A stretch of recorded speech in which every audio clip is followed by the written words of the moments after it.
அனைவருக்கும் வணக்கம். நீங்கள் பார்த்துட்டு இருக்கிறது ஆலினார் மேக்கர்ஸ் சேனல். இன்றைக்கி நான் உங்களுக்கு ஒன்று ஸ்பெஷலாக செஞ்சு காமிக்க போகிறேன். அது என்ன அப்படின்னா, நம்ம குக் வித் கோமாளி விஜய் டிவியில் ஓடிட்டுருக்கு.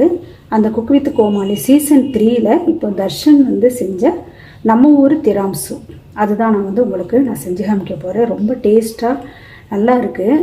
இது நம்ம சாப்பிட்றதுக்கு முன்னாடி ஒரு 10 மினிட்ஸ் நம்ம ரெஃப்ரிஜரேட் பண்ணிவிட்டு அதுக்கப்புறம் சில்லுன்னு சாப்பிட்டோம்னா ரொம்ப பிரமாதமாக இருக்குது. அதுதான் உங்களுக்கு நான் செஞ்சு காமிக்க போகிறேன். இதுக்கு தேவையான பொருட்கள் எல்லாமே நான் டிஸ்கிரிப்ஷன் பாக்ஸில் கொடுக்குறேன், நீங்கள் அங்கே போய் பார்த்துக்கலாம். இது இப்போ எப்படி பண்ணலான்னு பார்ப்போம். வாங்க வீடியோக்குள்ளே போகலாம். ஸ்டவ் ஆன் பண்ணிவிட்டு பால் இப்போ நல்லா நம்ம காய்ச்சிக்கணும். நான் ஒரு 1/2 லிட்டர் பால் எடுத்திருக்கேன். அதை இப்போ நல்லா காய்ச்சிக்கலாம்.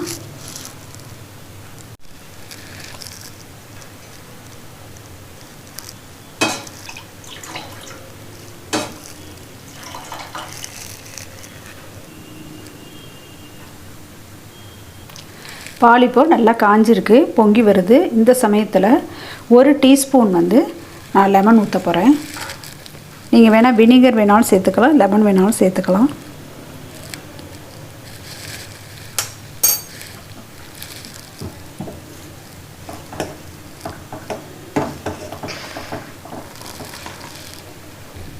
நம்ம லெமன் ஊற்றினதுனால இந்த மாதிரி பால் நல்லா திரண்டு வரும். இந்த திரண்டு வந்த பாலை இப்போ நம்ம நல்லா வடிகட்டிக்கலாம். ஒரு ஃபில்ட்ரு வச்சு வடிகட்டிக்கணும்.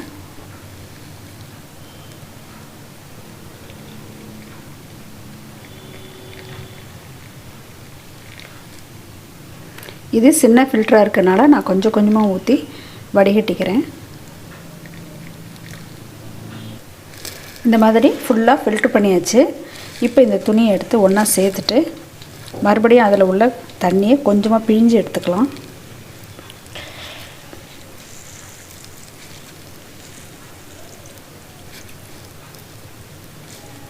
அவ்வளோதான், இது ரெடி ஆயிடுச்சு.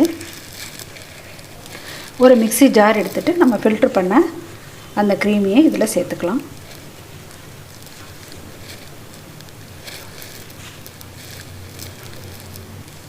இதோட ஒரு 2 ஸ்பூன் சுகர் சேர்த்துக்கணும்.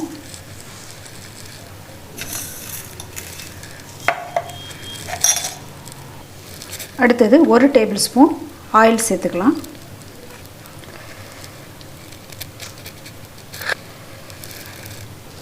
அடுத்தது வெண்ணிலா எசன்ஸ் எடுத்துருக்கேன். அது ஒரு 3 ட்ராப்ஸ் போட்டுக்கலாம். போட்டுட்டு இது க்ரீமியாக வர்ற அளவுக்கு நம்ம பீட் பண்ணி எடுத்துக்கணும். இதை இப்போ பீட் பண்ணி எடுத்துகிட்டு வந்துடுறேன். இது நல்லா க்ரீமியாக இருக்குது பாருங்கள். இந்த மாதிரி கன்சிஸ்டன்சியில் தான் நம்ம எடுத்துகிட்டு வரணும். இதை ஒரு பவுலில் மாற்றிக்கலாம். இப்போது 50 கிராம் விப்பிங் க்ரீம் பவுடர் எடுத்திருக்கேன். அதோட சில்டு மில்க்கு 100 ml சேர்த்துக்கணும். சேர்த்துட்டு இப்போ நல்லா பீட் பண்ணிக்கணும். நல்லா மிக்ஸ் பண்ணியாச்சு. இதில் நல்லா விப்பிங் க்ரீம் ரெடியாக இருக்குது. இந்த மாதிரி கன்சிஸ்டன்சியில் இருக்கணும். நல்லா ஃப்ளஃபியாக நல்லா வந்திருக்கு.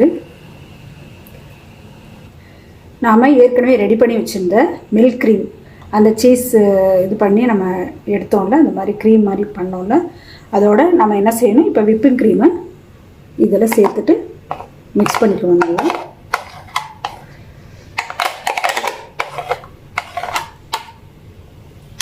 சேர்த்து இப்போ நல்லா மிக்ஸ் பண்ணிக்கலாம். ரெண்டையுமே நல்லா மிக்ஸ் பண்ணியிருக்கேன். இந்த மாதிரி ஃப்ளஃபியாக நல்லாயிருக்கும். இதை ஒரு வைப்பின் பேக்கில் நம்ம மாற்றிக்கலாம். வைப்பின் பேக்கு ரெடி பண்ணிட்டேன். இதில் சின்னதாக ஒரு ஹோல் போட்டுக்கணும் இந்த இடத்துல. அடுத்தது திராமிசு ரெடி பண்ணுறதுக்கு நமக்கு தேவையான பொருட்கள் என்னென்ன அப்படின்னா, காஃபி டிகாஷன் எடுத்திருக்கேன். இது ஃபில்டர் டிகாஷன். இது வெது வெதுப்பான தண்ணியை கொஞ்சம் ஆட் பண்ணியிருக்கேன். அடுத்தது ரஸ்க்கு தூள் நம்ம எடுத்துக்கணும். அதோடு சேர்த்து நம்ம ஃபுல்லாக அந்த சுற்றி ஸ்ப்ரெட் பண்ணுறதுக்காக இது எடுத்துக்கணும். ரஸ்க்கு நமக்கு தேவையான அளவுக்கு எடுத்துக்கணும். இது சின்ன சின்னதாக நான் கட் பண்ணி வச்சுருக்கேன். அந்த மாதிரி நம்ம அசம்பிள் பண்ணுறதுக்காக இதெல்லாமே ரெடி பண்ணிக்கணும். ஒரு கிளாஸில் ஃபஸ்ட்டு விப்பிங் க்ரீமை, மில்க் க்ரீம் 2 சேர்ந்தது, அதை நம்ம கொஞ்சம் ஃபில் பண்ணிக்கலாம்.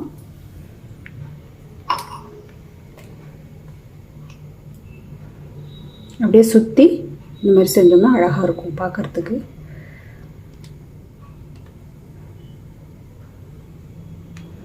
லேயராக நம்ம வந்து ஃபில் பண்ணும்போது பார்க்குறதுக்கு ரொம்ப அழகாக இருக்கும். கிளாஸுக்கு தகுந்த மாதிரி நான் ரஸ்கை வந்து உடைச்சி வச்சுருக்கேன். இதை வந்து நம்ம நல்லா ஃபில்டர் இந்த டிகாஷனில் வந்து நல்லா டிப் பண்ணிவிட்டு அதுக்குள்ளே வச்சிடணும். அடுத்தது அதை சுற்றிலும் ரஸ்க்கு தூளை நம்ம வந்து போட்டுக்கணும்.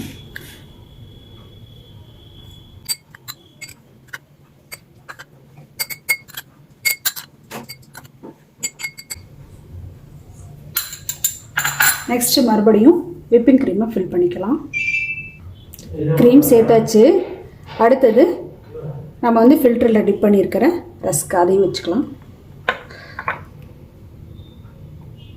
வச்சுட்டு இப்போ ரஸ்க்கு தூள் அதில் போட்டுக்கலாம். தர்ஷன் கொஞ்சம் திக்காக வச்சு நம்ம போட்டோம்னா சாப்பிடும்போது ரொம்ப நல்லாயிருக்கும் டேஸ்ட்டு.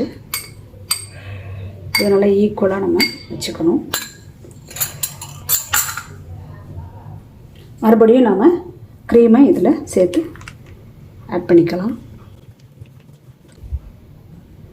நல்லா லேயராக பார்க்கவே ரொம்ப அழகாக இருக்குது.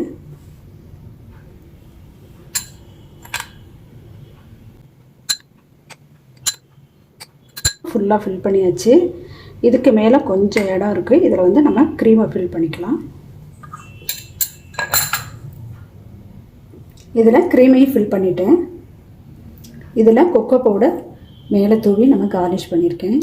அருமையான சுவையான நம்ம ஊர் திராம்சு ரெடியாக இருக்குது. இது எக்லெஸ் உள்ளது. இதே மாதிரி நீங்களும் வீட்டில் ட்ரை பண்ணி பார்த்துட்டு எப்படி இருக்குன்ட்டு கமெண்ட் பாக்ஸில் போய்ட்டு உங்கள் ஒப்பீனியன் சொல்லுங்கள். ஆல் இன் ஆல் மேக்கர்ஸ் சேனலுக்கு லைக் பண்ணுங்கள், ஷேர் பண்ணுங்கள், கண்டிப்பாக சப்ஸ்கிரைப் பண்ணுங்கள். தேங்க்யூ.